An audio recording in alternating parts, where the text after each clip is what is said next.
శ్రీమాత్రే నమః. ప్రేక్షకులకి ఆ లలితాంబిక అమ్మవారి యొక్క అనుగ్రహం పరిపూర్ణంగా కలగాలని మనస్ఫూర్తి కోరుకుంటూ మనం ఈరోజు చెప్పుకోబోయేటువంటి టాపిక్ 2025 జనవరి మాసంలో ఫలితాలు ఏ విధంగా ఉన్నాయి, మరియు ఏ విషయాల పట్ల మీరు జాగ్రత్తగా ఉండాలి, అదేవిధంగా ఎటువంటి పరిహార మార్గం చేసుకుంటే ఇబ్బంది పడకుండా సంతోషంగా ఉంటాము అనేటువంటి విషయాలు చెప్తుంది నేనైనప్పటికీ కూడా చెప్పిస్తుంది సాక్షాత్ లలిత అమ్మవారిగా భావిస్తూ ఒక్కొక్క లగ్నం తెలియని వారు రాశిరీత్యా చూసుకుందాం. అయితే దీనికంటే ముందు అసలు గ్రహాలు ఎక్కడెక్కడ ఉన్నాయి జనవరి మాసంలో. గురువు వక్రగతి పోయింది. సో గురువు వక్రించే ఉన్నాడు. ఇంకా అదేవిధంగా కుజుడు కూడా వక్రించి ఉన్నాడు ఈ జనవరి మాసంలో. అదేవిధంగా కేతువు కన్యారాశిలోని, బుధుడు వృశ్చికంలో ఉంటూ 4వ తేదీ ధనస్సులోకి, 25వ తేదీ మకరంలోకి ఎంటర్ అవుతున్నాడు. చంద్రుడైతే మొత్తం ఒక నెలలో ఒక రౌండ్, అంటే ఈ యొక్క మకరం నుంచి మళ్ళీ మకరం వరకు చేరుకుంటాడు.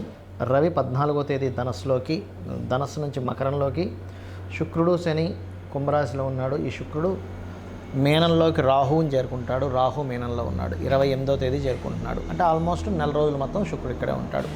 మీనలగ్నము మీనరాశి. మీనం వారికి కనుక చూసుకున్నట్లయితే మీ యొక్క రాశ్యాధిపతి రాశిలో రాహు యొక్క సంచారం ఎప్పుడైతే జరుగుతుందో, రాశి నుంచి 3లో ఎప్పుడైతే గురువు ఉన్నాడో, ఇది కొంత ప్లేస్ ఆఫ్ చేంజ్ని మరియు అదేవిధంగా ఈ షార్ట్ జర్నీస్ని ఎక్కువగా చూపిస్తుంది. అలాగే మరొక విషయం ఏంటంటే, ఈ శుక్రుడు శని కలిసి 12వ స్థానంలో ఉన్నాడు. మీకు లగ్నంలో రాహు ఉన్నాడు. ఇది కొంచెం విదేశీ యోగాన్ని, ఇటువంటి యోగాన్ని బలంగా ఇస్తుంది. ఇక్కడ ఈ ధనాధిపతి కుజుడు 5వ స్థానంలో వక్రించి ఉన్నందుకు కొద్దిగా ఈ ధనస్థానం ఏదైతే ఉందో, ఈ కుజుడు వక్రించడం వల్ల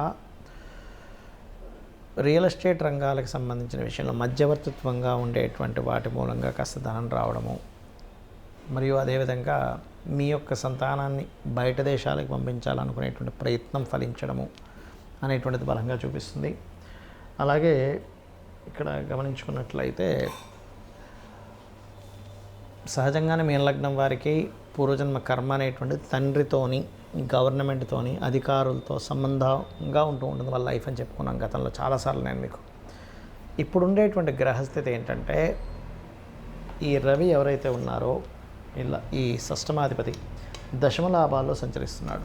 కాబట్టి ఇది గవర్నమెంట్ రిలేటెడ్ సంబంధించిన వాటిలో ఉండేటువంటి వారికి కొంచెం ప్రమోషన్స్ రావడానికి యోగిస్తుంది ఇది. కాకపోతే వివాహం విషయంలో కొంత జాగ్రత్తగా ఉండండి. సప్తమంలో కేతు ఉన్నందుకు.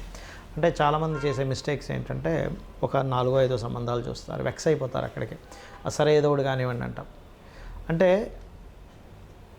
తొందరపడి సెట్ అవ్వకపోయినా చేసేసుకున్న తర్వాత మళ్ళీ అయ్యో ఎందుకు నేను ఈ సంబంధం ఒప్పుకున్నానని చెప్పి బాధపడ్డం, ఆ చేసుకున్న వారితో సక్రమంగా మీకు వాళ్ళకి కుదరకపోవడం, ఇట్లాంటివన్నీ ఏర్పడుతుంటాయి. కాబట్టి లగ్నంలో ఉండే రాహు అనవసరమైన ఊహల్ని అపోహల్ని ఇస్తూ ఉంటాడు. సప్తమంలో ఉండే కేతువు సరైనటువంటి పార్ట్నర్ని ఎంపిక చేసుకునే విషయంలో కొంత తొందరపాటు నిర్ణయాలు చేస్తూ ఉంటారు. కాబట్టి ఈ యొక్క అంశాల్లో చాలా జాగ్రత్తగా ఉండండి. ఉద్యోగాల్లో ప్రమోషన్స్, ఉద్యోగ అభివృద్ధి ఇవన్నీ ఉన్నాయి. కాస్త ఖర్చులు ఎక్కువ అవుతుంటాయి 12లో శుక్రుడు శని ఉన్నందుకు.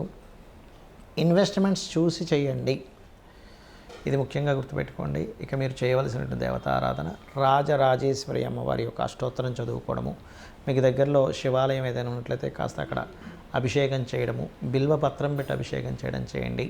మరియు మరొక విషయం ఏంటంటే, ఈ సప్తమ స్థానం ఏదైతే ఉందో, ఈ పార్ట్నర్స్ని పొరపాటును కూడా బుధవారం నాడు కానీ మంగళవారం నాడు కానీ వాళ్ళని పార్ట్నర్స్గా తీసుకోకండి. అదేవిధంగా వివాహ నిర్ణయాల విషయంలో బుధ మంగళవారాలు అవాయిడ్ చేయండి. అన్ని విధాలా బాగుంటుంది.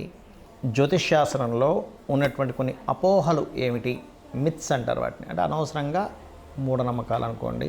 ఇవి నేను మీకు ఈరోజు చెప్పబోతున్నాను, గుర్తుపెట్టుకోండి. ఏమిటవి అంటే, ఇవి తెలియాలి. ముఖ్యంగా తెలియకపోవడం వల్ల కూడా ఇబ్బంది పడుతున్నారు చాలామంది అనుకునేది ఏమిటంటే, ఏలినాడు శని, అర్ధాష్టమి శని, అష్టమి శని సమయంలో ఏదీ కలిసి రాదు అనుకుంటారు. అది పూర్తిగా తప్పు, గుర్తుపెట్టుకోండి. నేను 100% నేను రీసెర్చ్ చేసి చెప్తున్నాను.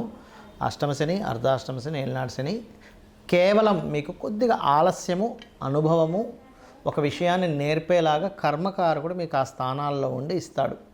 అంటే మీ యొక్క కర్మ ఏంటంటే ఆ సమయంలో కొంచెం స్ట్రెస్ అవ్వడం వల్ల జీవితంలో ఏది నిజమో అని తెలుసుకుంటారు, కానీ ఏది కలిసి రాకపోవడం కాదు. గుర్తుపెట్టుకోండి, కలిసి రావాలంటే ఏం చేయాలో నేర్చుకుంటారు మీరు, కలిసి రాకపోవడం కాదు.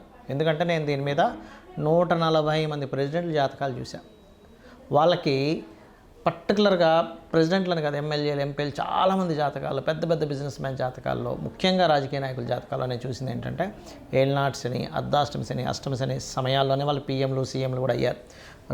మీకు ఎందుకు, మన నరేంద్ర మోడీ గారు ఏళ్ళనాటి శనిలోనే ఆయన పీఎంగా ఉన్నది వృశ్చిక రాశి.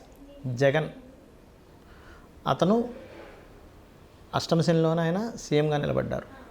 మన ఎంతోమంది చంద్రబాబు నాయుడు గారు కావచ్చు, స్వర్గీయ ఎన్టీ రామారావు గారు కావచ్చు. నేను చెప్పేది ఒకటే, అంటే రాజ్యాన్నే ఇస్తున్నటువంటి శని మీకెందుకు ఏమీ కలిసి రాకుండా చేస్తాడంటే ఒక్కసారి ఆలోచించండి. ఎందుకంటే నేను ఈ విషయాన్ని ఎందుకు స్పష్టంగా చెప్తున్నానంటే, అనవసరంగా ఇది ఏమీ కలిసి రాదేమో అని ఏమీ చేయకుండా ఉండిపోతున్నారు. అది కాదు. శని అంటే కర్మకారకుడు, విజయానికి కారకుడు. కష్టం ఇస్తాడు, ఇవ్వడం నేను అనట్లే. స్లో మూమెంట్, స్లో ఉంటుంది. కానీ అదే శని భగవాను కనుక మీరు చక్కగా దీపారాధన చేసి రెగ్యులర్గా ఒక ఆంజనేయ స్వామి ఆలయమో, నరసింహస్వామి ఆలయమో, స్కందుడు ఆలయానికి వెళ్ళారనుకోండి, 100% పాజిటివ్ ఫలితాలు ఇస్తాడు. అది. ఇక రెండవది ఏంటంటే కాలసర్పదోషం గురించి చాలామంది భయపడుతున్నారు. కాలసర్పదోషం కాలానికి సంబంధించినటువంటిది.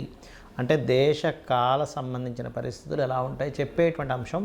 జన్మజాతకానికి అప్లై చేయకూడదు కాలసర్పదోషానికి, కేవలం సర్పదోషాలను మాత్రమే అప్లై చేయాలి. మరి కాలసర్పదోషానికి ఒక ప్రెడిక్షన్ ఉంటుంది కదా అంటే ఉంటుంది, దానికి ఒక ప్రెడిక్షన్ ఉంటుంది, అంతేగాని ఎందుకు కలిసి రాదని కాదు. మెగాస్టార్ చిరంజీవి గారికి ఉంది కాలసర్పదోషం. ఎంతోమంది రాజకీయ నాయకుల్లో పెద్ద పెద్ద రేంజ్లో వెళ్ళిన వాళ్ళకి, పెద్ద పెద్ద బిజినెస్ పీపుల్కి నేను చూశాను కాలసర్పదోషం. మరి వాళ్ళు ఎందుకు అలా ఆ రేంజ్లో ఎదిగారు అనేది ఒక్కసారి ఆలోచించండి. ఆస్ట్రాలజీ 100% ఉంది, కానీ దాన్ని రీసెర్చ్ చేసి దాన్ని అర్థం చేసుకొని దాన్ని ఎలాగ మనకు ఎందుకు అందించారనే విషయాన్ని పూర్తిగా అర్థం చేసుకోవాలి. అలాగే మరొక విషయం ఏంటంటే, ఒకటి, ప్రతిసారి కూడా మనం ప్రతిదానికి కూడా ఏలినాటి శననో సర్పదోషం ఉందనో పెట్టుకుంటాం. అలా కాదు. పర్టికులర్ భావం అంటే మీకు వివాహం అవ్వటం లేదు, ఓకే, 7th లార్డ్ ఎవరయ్యారు చూసుకొని ఆ 7th లార్డ్ బలహీనంగా ఉన్నాడా, అందుకే అవ్వట్లేదు. దాన్ని చిన్న చిన్న మంత్రాలతో, లలితసహస్రనామం ఉంది, అందులో ఓం కామేశబద్ధ మాంగళ్య సూత్ర శోభిత కందరాయ నమః ఖచ్చితంగా ఇంట్లో కూర్చొని చక్కగా చేసుకొని ఫ్రీ అయిపోతుంది. దానికి అంతేగాని అమ్మో దీనికి ఏదో లక్షలు కట్టించి పూజ చేసుకోవాలి అప్పుడే నాకు ఆ దోషం పోతుంది అనేటువంటిది కాదు. కలియుగం కొన్న గొప్పతనం ఏంటంటే నామస్మరణ చేత పోతుంది, క్లియర్ అయిపోతుంది. మీ దగ్గర డబ్బులు ఉన్నాయి, నేను చక్కగా పూజ చేయించుకుంటాను, ఇంటికి పురోహితుని పిలిపించి ఒక హోమం చేయించుకుంటానంటే చేయించుకోండి, ఏమీ తప్పు కాదు. అది ధనం ఉంటే చక్కగా ఇంటికి పురోహితుని పిలిపించుకొని చక్కగా పూజ చేసి అతనికి దక్షిణ ఇచ్చి 10 మందికి భోజనాలు పెట్టండి. దానివల్ల ఒక సిస్టమ్ అంటే మనీ సర్క్యులేట్ అవుతుంది, దానివల్ల దేవతలు కూడా ఆనందిస్తారు. నేను కాదనట్లే, కానీ డబ్బులు లేకపోయినా అప్పులు చేసి మాత్రం ఎట్టి పరిస్థితుల్లో మీరు పూజ చేస్తేనే వర్కౌట్ అవుతుందని మాత్రం ఏమీ లేదు. ఎందుకంటే భగవంతుడికి అన్నీ తెలుసు. అయ్యా ఈ వ్యక్తి దగ్గర డబ్బులే, ఉన్న దాంట్లో సంతృప్తిగా నాకు చేసుకుంటున్నాడు అని భగవంతుడికి తెలుసు. భగవద్గీతలో చాలా స్పష్టంగా చెప్పాడు ఆయన. ఏంటంటే మీరు గనక అంటే పత్రమైనను, పుష్పమైనను, ఫలమైనను, ఉదకమైనను ఫలాపేక్షరహితంగా నాకు సమర్పిస్తే నేను దాన్ని ప్రీతితో స్వీకరిస్తున్నాను అన్నాడు. ఉదకం అంటే చిన్న నీటి చుక్కండి. కాబట్టి ఎక్కడా కూడా ఇది చేస్తేనే అవుతుంది, లేకపోతే నాకు ఇది అవ్వదు అనేటువంటిది లేదు. నామస్మరణ చేయండి, కేవలం నామస్మరణ కూడా మిమ్మల్ని ఉద్ధరిస్తుంది. డబ్బులు ఉన్నాయి చక్కగా చేసుకోండి, ఏం కాదనట్లే. గో సేవ చేస్తారా, గోదానమే ఇస్తారా, పెద్ద పెద్ద హోమాలే చేస్తారా, యజ్ఞాలే చేస్తారా, మీ ఇష్టం. బట్ లేనప్పుడు మాత్రం అప్పు చేస్తేనే అవుతుంది అనేటువంటి మూఢనమ్మకం నుంచి బయటికి రండి ఫస్ట్ మీరు. అలాగే మరొక విషయం ఏంటంటే జ్యోతిష్యము, వాస్తు. చాలామందికి ఏంటంటే వాస్తులో కూడా, వాస్తు అనగానే మొత్తం మీద పగలగొట్టేస్తేనే అది సెట్ అవుతుంది అనుకుంటారు. అలా ఏమీ లేదు. చక్కగా ఇంట్లో ఏ వస్తువు ఎక్కడ పెట్టుకోవాలి, మీకు సరైనటువంటి గృహం అవునా కాదా, అన్ని గృహాలు మంచివే, కానీ మనకి సెట్ అయ్యే గృహమే మనకు బాగుంటుంది. అది ఏ డైరెక్షన్ ఈజ్ మీకు మంచిది అనేటువంటివి కొన్ని సెట్ ఆఫ్ రూల్స్ ఉన్నాయి వాస్తులో. అది తెలుసుకొని వెళ్ళండి. అంతేగాని ఏదో వాస్తు బాగాలేదని ఇల్లు కూలగొట్టేసేయడం, మొత్తం గందరగోళం చేసేసుకుని లక్షల రూపాయలు దాన్ని ఖర్చు పెట్టేసి మళ్ళీ అది అప్పులు పాలవడం కాదు. వాస్తులో వెరీ క్లియర్లీ మనకి కొన్నిసార్లు మాత్రమే, అంటే ఈశాన్యంలో బాత్రూమ్ మాత్రమే ఖచ్చితంగా తీయమన్నాడు. మిగతా ప్లేసెస్లో ఉన్నప్పుడు చిన్న రెమెడీస్తో దాన్ని మనం సెట్ చేసుకోవచ్చు. కలర్స్ ద్వారా సెట్ చేసుకోవచ్చు. ఒక వస్తువు ఒక దగ్గర ఉండడం ద్వారా సెట్ చేసుకోవచ్చు. మనం ఇంట్లో ఒక పని ఒక దగ్గర చేయడం ద్వారా సెట్ చేసుకోవచ్చు. సో ఇది అర్థం చేసుకోండి.